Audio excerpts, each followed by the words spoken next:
with the system, but it's not people with substance use disorder. Hey, thank you for speaking on this very important topic and also providing some context from the lived experience. In my over decade of working in the VA hospital system, it was very interesting to see the changeover from before the policies regarding the opioid epidemic and then after. I just use the quotes when I say opioid epidemic because in many communities, particularly black and brown communities, heroin and opioids have been a problem for decades now. And the government is only, fairly recently starting to recognize opioids as a problem. So that's just why I use those quotes when I say they're opioid epidemic. But anyway, I worked there kind of before and after these policies and really saw within a fairly short period of time a huge push to decrease prescribing of opioids, particularly in the population that I was primarily serving, which is older folks who, legitimately can have more complications, particularly as they age as it relates to using opioids chronically. But what I saw that was a significant issue was individuals who had chronic pain, again, had been prescribed opioids sometimes for like decades, 10, 15 years, but never had any issues like not getting early refills, not saying they lost prescriptions, not showing any addictive behavior, not taking more than what was prescribed, like taking their medication as prescribed, but clearly having a physiologic dependence on the medicine, which is normal, right? Anyone, almost everyone I would say who takes opioids chronically at certain doses is going to become physically dependent on it, but it doesn't mean they have an addiction problem. And so it's like they were fine getting this medication for like a dozen years, and then all of a sudden the VA is like, we have an opioid problem, and it's like a quick push to get all these people off of opioids or to significantly decrease their dosages. And a lot of people found themselves in withdrawal and very uncomfortable. And so what would happen is they will either request to stay on a dose or to slow down the weaning process. Because a lot of times I would see pretty high doses of opioids like being weaned over a month. And if you've been on opioids for like 10 years, you really need a very slow period of titration of these medications. And the withdrawal is so uncomfortable. And really, if it's not something urgent, it's just really, in my opinion, very unnecessary to do this so quickly. So what you would have then is behavior that a lot of doctors would then perceive as addictive behavior. But it's really just people trying to manage the symptoms of withdrawal and also their anxiety about going into withdrawal because they would have such quick, weaning schedules. And then now they're like, oh, you got an addiction problem, you got to go to psychiatry.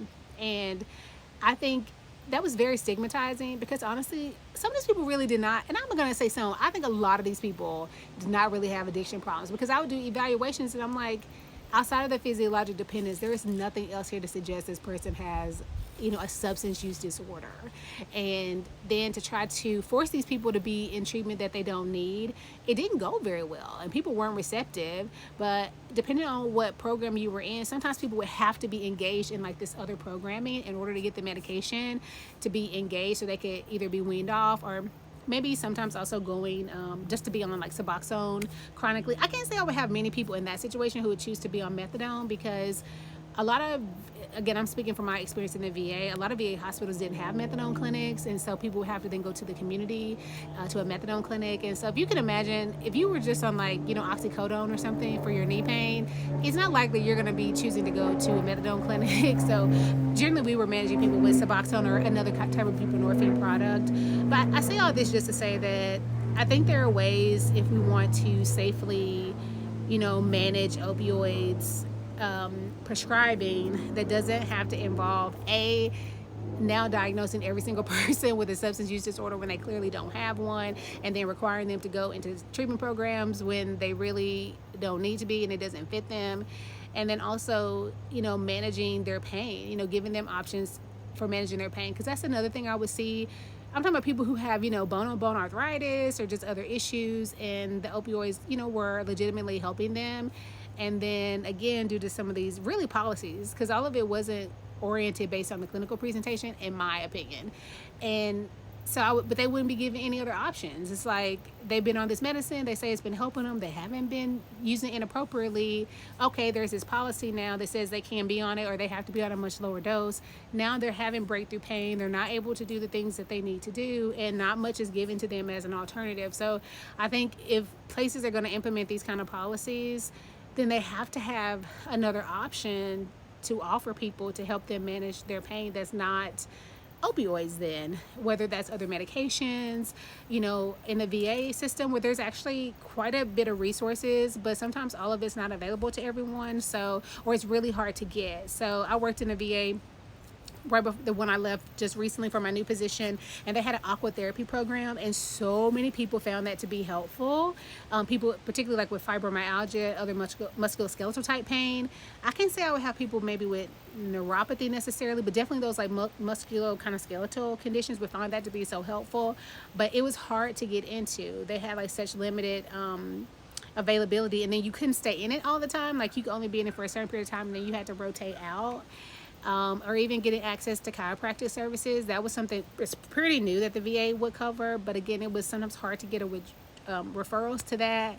So I think we're going to say, look, we've reviewed some research and we want to decrease, you know, our opioid prescribing or whatever, that we need to have other options for people. If that's access to, you know, Suboxone, if we're going to go that route, or buprenorphine products, if we're not going to be prescribing things like Oxycontin or oxycodone or hydrocodone, for example, we want to make that more available to people, or making things available that are like these other treatments, physical therapy, aqua therapy, you know, yoga, you know, chiropractic services. Like we really need to think about pain comprehensively, as opposed to just saying we're not prescribing you medicine and that's it.